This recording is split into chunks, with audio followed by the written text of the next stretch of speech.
Although it doesn't look it here, today's adventure is a climb up a snowy mountain, and I also gained some brownie points on this trip.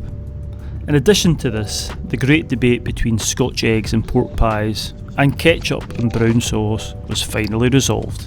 Stay tuned to the end to find out more. Ooh. Oh right, hello, good afternoon. And we've just arrived at the top of Glen Begg.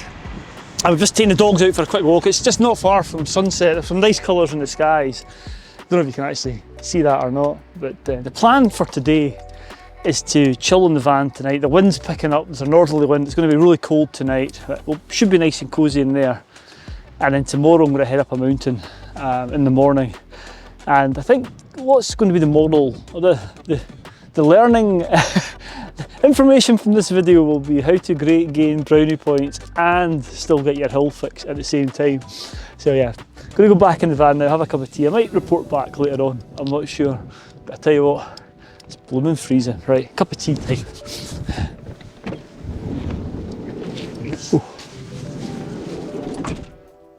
So I headed back into the van and we got a cup of tea on and just watched the sunset and the skies turn a lovely colour of pink before darkness took over the glen. Right, in the van it is about, I don't know what time it is, about 8 o'clock maybe, and yeah, I often get asked, what do you do in the winter night in the vans? Well, as I said, I'm gaining brownie points and having an adventure, and the first brownie points, what are you laughing at? She's laughing. First brownie points is I cooked up a culinary treat for my wife. Did you enjoy your 5-star meal? She's laughing again. I'll put some footage up of what we had, but it might have been something like, see that? Oh yes, I know how to treat a woman. Good. So yeah, we've got the iPad there and we've been watching. Look at this, let's see if you can spin it around. It's sometimes quite hard to find something we both like, but we're watching Craig and Amy from something called Kinging It, and that's something that we both watch, isn't it? It's like one of the few things we watch. So the other channel that we watch that we both like is Living the Sky Life, yeah, which is good with Willie and, is it Claire, or Willie and Claire? Yeah, it's good. So yeah, Leanne doesn't really like watching hiking channels or watching my videos, so it's the only things we watch. So yeah, we've got the two wee ones with us as well, Lexi and Rolly there, and we're just going to chill, watch a wee bit more of YouTube. What I do with this is, because I've got the YouTube, I don't know, subscription or whatever the hell it is, you can download videos before you come. So that's what I do, just in case there's no signal, which is quite useful to do. But we do have a signal here, but we downloaded it before. So anyway, I'm going to shut up. I have been out taking pictures of the stars. I was quite surprised because the forecast was for it to be cloudy, but yeah, I'll bring you back in the morning when I'm actually heading up the hill, and I'm not going to, you're not going to come up the hill, you're not going to come up the hill, are you? That wouldn't be a treat. That wouldn't be a treat for her. Anyway, right, see you in the morning guys. Right, bedtime. So we retired to bed and watched a few more videos on YouTube, and soon settled down with the heater on to have a good night's sleep.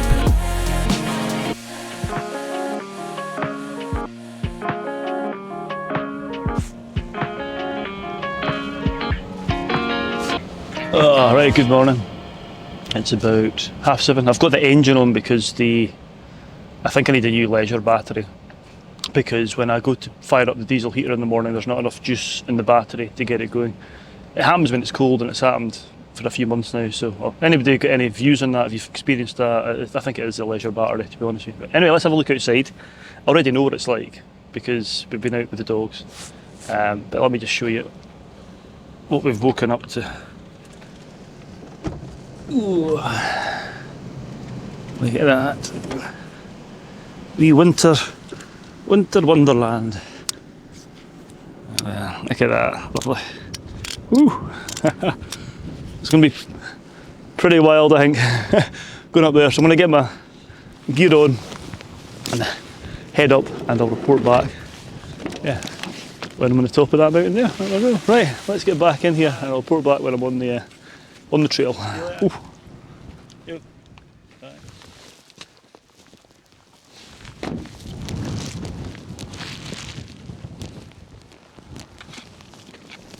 Leaving my wife tucked up, cosy in bed, I set off, heading up the mountain. The landscape had just changed so much from the night before, with this light dusting of snow turning everything white. It really was just lovely. But I tell you what, it was kind of blowy and it was pretty darn cold, and that wind just seemed to pick up the higher up the mountain I got. So as soon as I saw a big rock, or a big boulder, I took shelter behind it and did a wee bit to camera. Right, I've just taken refuge behind this boulder. It's pretty wild. I mean, I don't know if you can see behind me all the wind-blown snow skirting across the summit. I checked the forecast again, and last night it was saying wind speeds of about constant 20 mile an hour with gusts up to 30. Now it's saying constant 25 to 30 and gusts up to 40.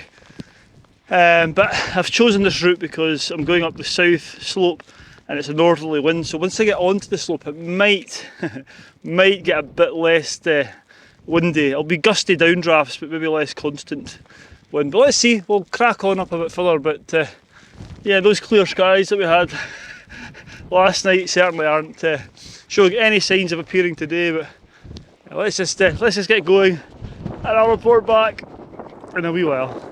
Right, let's go.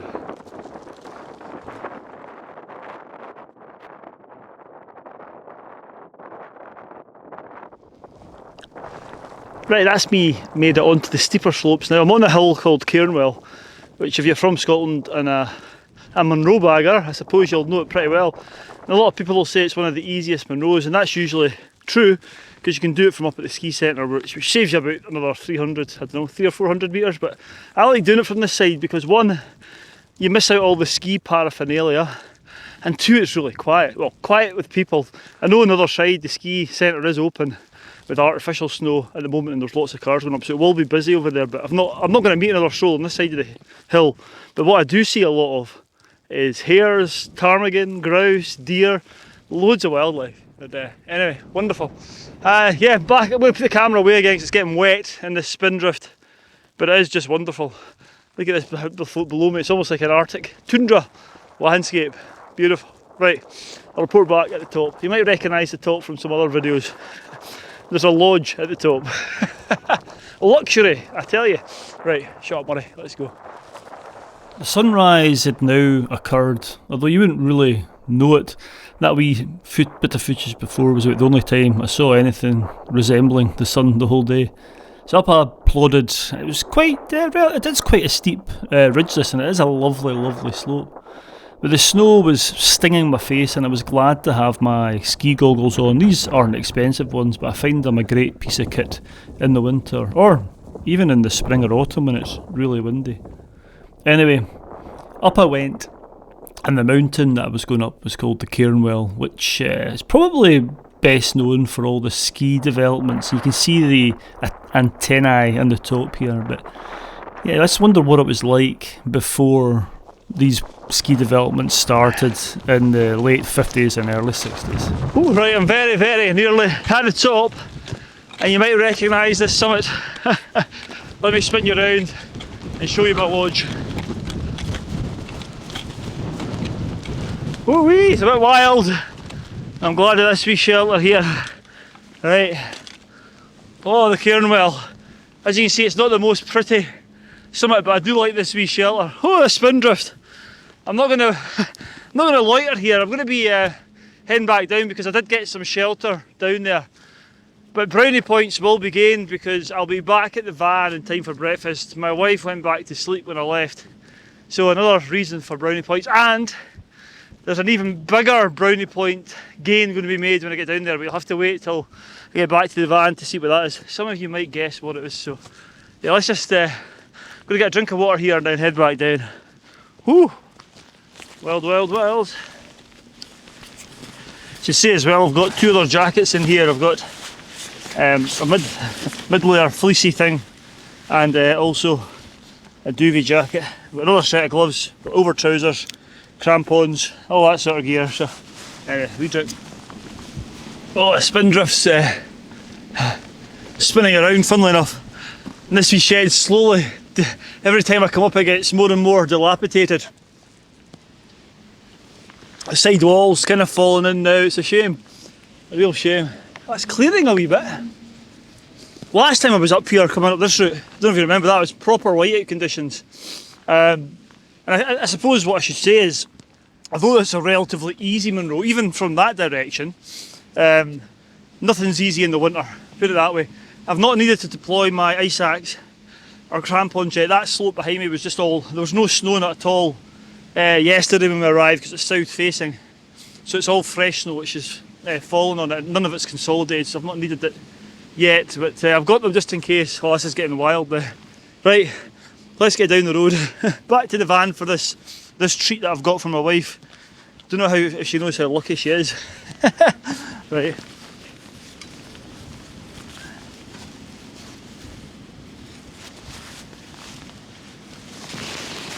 Right, let's go.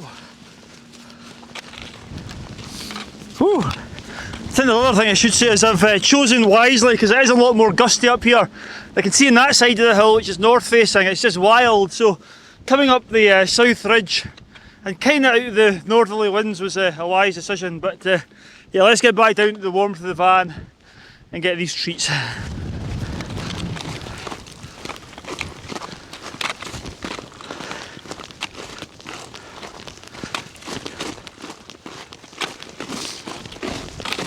I was glad to be heading off the summit because it really was blustery and cold up there, and the other thing which was quite good was that the wind was now at my back. I wasn't going head first into it, and although the snow was all fresh literally from a few hours before, you can see here quite a lot of it had accumulated in certain drifts, that is, so it just shows you that the snow conditions can change pretty quickly and you can get quite deep parts in relatively short amount of times. Anyway, soon I was approaching the van and I was looking forward to getting back inside and heating up with a cup of tea and getting that heater on to warm up.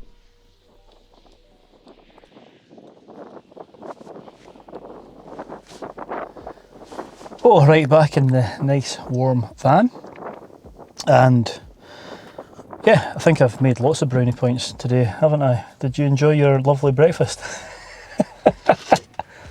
You want to tell everyone what we had? It's Lauren sausage. Lauren sausage in a roll, fantastic.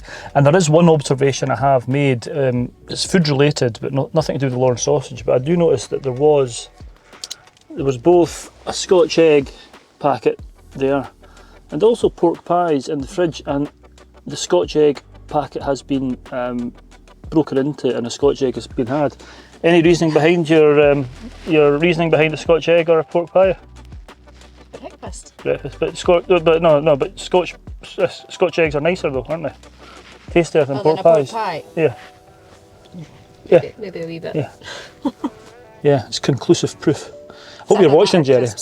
What sauce did you have with your Lauren sausage? Ketchup. Ketchup, obviously. There was no brown sauce. No, there you go, right, so brown sauce is no-no and pork pies are no-nos, so it's been proved by Leanne, so that's it, right?